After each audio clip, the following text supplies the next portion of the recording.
Hey, what's up, stock compounders? Brad here. So it is Saturday, which means it is time for our weekly Q&A. So let's get right into it. We've got about 6 questions today. About 6 questions, as if, we have 5.5 or it's 6 questions. We'll see if we get through them all. So the first question, what is the best opportunity on YouTube for a small channel to grow? Obviously, I'm still a small channel. I have about 1,300 subscribers, just got monetized.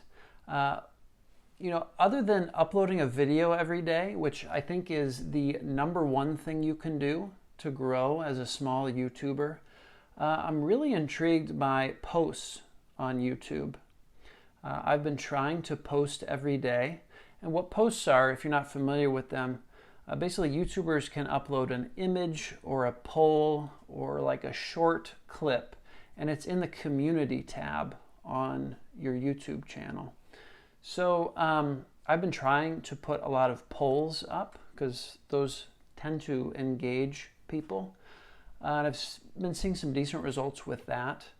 I think posts are a good opportunity now because there aren't a lot of YouTubers that are utilizing posts. And as with anything, when there's a new feature released on a social media platform, the algorithm really tries to prioritize YouTubers who are utilizing those new features because, the platform, in this case YouTube, really wants to see, how are these posts working? Are they, are people interested in them or are people not interested? So when YouTubers start using these new features on a platform, they tend to get pushed kind of irrespective of their size. So it's one way to get in front of more eyeballs than would be possible just by producing videos like everyone else. So I've really been trying to double down on the posts. They're fairly visible. I think when you look at your YouTube, like the first 2 rows are videos, like recommended videos for you. But then right underneath that third row, just below the fold, if you scroll down a little bit, is a row of posts. So, it's fairly visible, and there's just not much competition with YouTube posts at this point. So I think it's a great opportunity for smaller YouTubers who want to grow faster.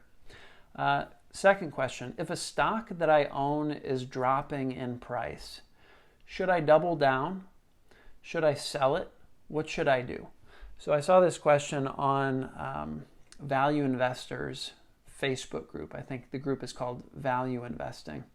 And there's over 100,000 members in the group. And, it's an interesting question. My initial thought was, well, if a stock is dropping, you don't have to do anything, okay? It's really about how much of your portfolio do you want that stock to be. If you've already maxed out your position, obviously if the stock is dropping faster than the rest of your portfolio, that percentage allocation will drop as well.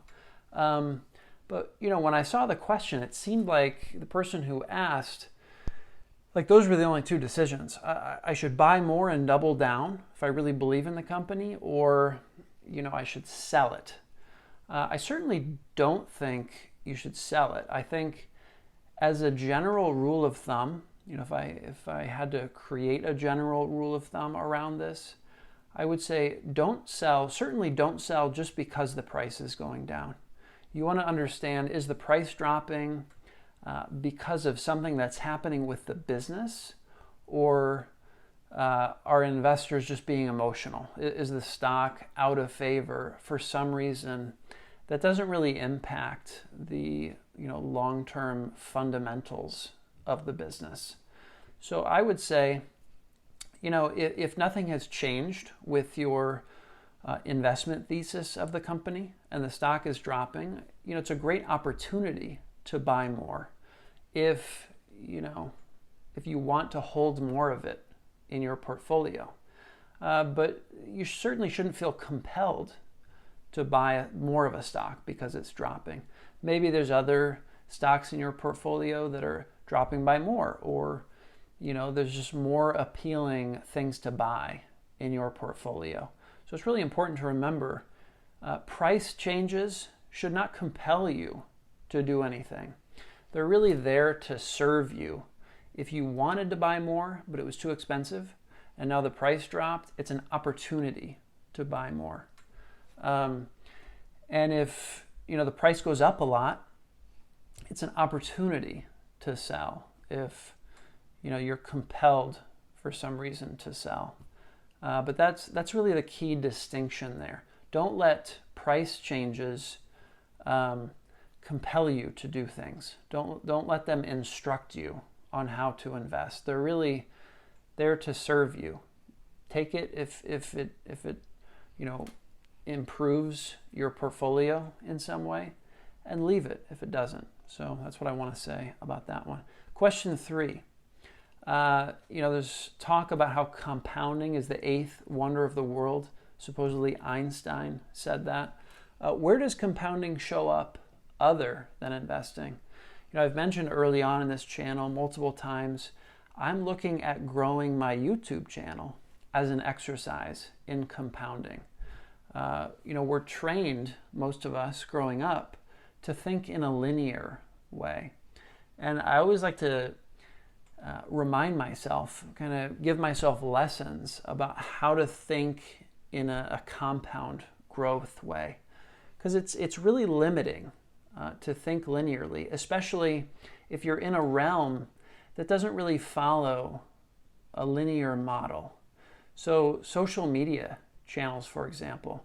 I grew an Instagram channel. I think it's been about 3 years ago that I started that Instagram channel. And, I have about 33,000 followers on that Instagram channel now. And certainly it was slow starting out. It was really hard to hit 1,000 followers. And then, my double time, the amount of time it took to double my followers, sped up. So that's really how to think about compounding. What is the time frame in which you can achieve a double? Okay. So the way I'm looking at this channel, how many weeks does it take me to double my number of views per day? That's really the metric I'm using to track the growth of my channel. I really want to think in doubles. And of course, that's how Monish Pabrai thinks about growing his investment portfolio, is he wants to double his money every 3 years, okay? So you got investing, you got a YouTube channel, you have other social media platforms, can follow that compound growth. Education, knowledge, really does follow this compound growth curve. You look at someone like Warren Buffett, Charlie Munger. I mean, they've been reading, studying, educating themselves for, many decades. And it shows. They have in the areas of investing where they have competence, they just get better. They just get better with age because they continue to consume information that's relevant to those circles of competence. So, learning, growing on social media, obviously investing, relationships, I think, can benefit from the power of compounding. If you really study how to become more intimate with someone, how to deepen the level of your communication and connection, that can certainly benefit from compound growth. It's not a linear type growth situation there. So there's a lot of areas in life that can benefit from compounding, and it's a big benefit to us to recognize those areas. Because linear growth, it really can feel slow, but if you have sort of a compound growth framework when you take on growth in these areas of your life, it can be encouraging because you realize how quickly when you double things, in set time periods, your results just take off like a hockey stick. So, I definitely want to explore.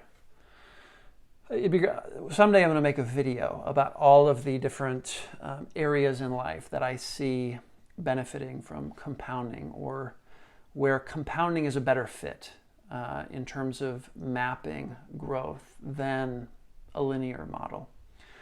So that's what I want to say about that one. I want to give an update on valuing Seritage growth properties. So I made a video a few days ago.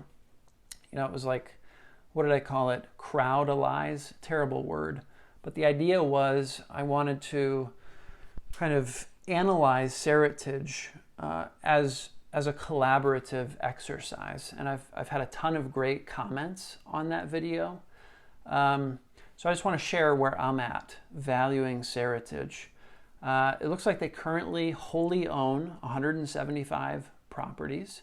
And I'd really like to run comps on those properties. I know it sounds a little laborious doing that for 175 properties, but if any of you have access to CoStar or some other really powerful commercial real estate analysis software, let me know. Leave me a comment. I'd love to connect with you. There's an earnings release from Seritage on August 6th, and that will be really interesting to see these contractual rents. How much has Seritage been able to collect from their contractual rents recently? We know in April they collected 65% of contractual rents, and in May it was 52%. Those are the most recent numbers we have about how much rent they've actually been able to collect during this pandemic. And that's important to be able to collect as much of that as possible to meet these short-term obligations, their operating costs.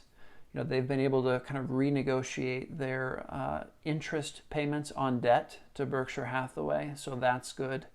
But there are expenses. They're running a business here, a fairly capital-intensive business, and so the more of these rents they can collect, the better off they're going to be. So we're going to be tracking that with the earnings release on August 6th. I saw an interview with the CEO in November of 2019, less than a year ago, and he was projecting that by the end of 2021, they'd be collecting $240 million per year, in cash flow from rents on their properties. Now, if you have $240 million in, say, net operating income, and you assume a cap rate like 6%, you can kind of calculate the value of that real estate using the cap rate formula. And at a 6% cap rate and 240 million NOI, you get a $4 billion value for the properties. So $4 billion,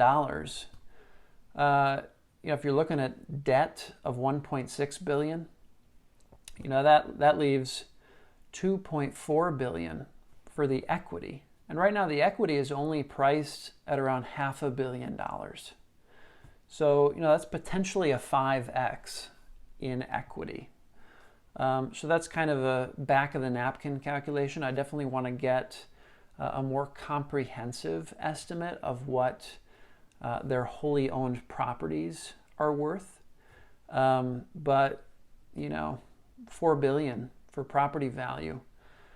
I'm feeling pretty good about that right now. So still trying to dig a little deeper, but that gives me a little bit of comfort with my SRG position. Fifth question, what do I think about student loans for college? So I saw a LinkedIn article not too long ago about how some billionaire decided to pay off the student loans for a certain graduating class at a college. It was the graduating class of 2019, and I forget what college it was, but it just got me thinking, what do I think about student debt, student loans? I think it's really important to, kind of going back to Rich Dad, Poor Dad, Robert Kiyosaki, when you take out debt, is it good debt or is it bad debt? Is it debt that's going to put cash in your pocket, or is it debt that's going to take cash out of your pocket? And I think, it's really important to understand why you're going to college, okay? If you're taking out debt to go to college, to have fun, to, I went to college because my parents kind of expected me to go to college. I got a degree in engineering, but I mostly just had fun. I wouldn't say I learned all that much. I don't currently use my engineering degree. Maybe it helped me be a more critical thinker in terms of investing. It may have helped me in ways that I just can't see from where I'm sitting now. But, and I had help from my parents, right? So I didn't have to take on student debt to go to college.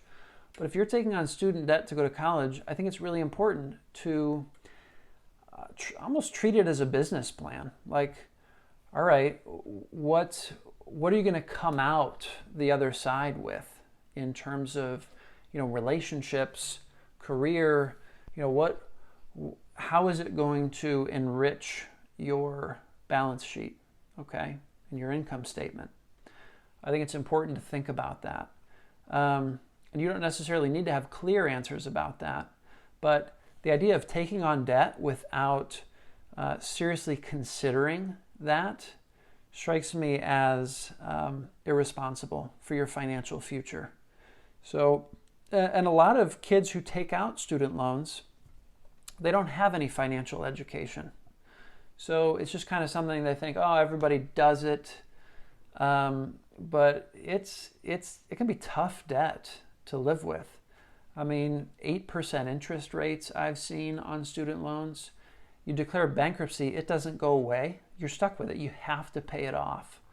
And so I think more people should really be thinking critically before they take student loans for college. That's kind of my position on it. Last question, 6. Should I buy into Bill Ackman's SPAC?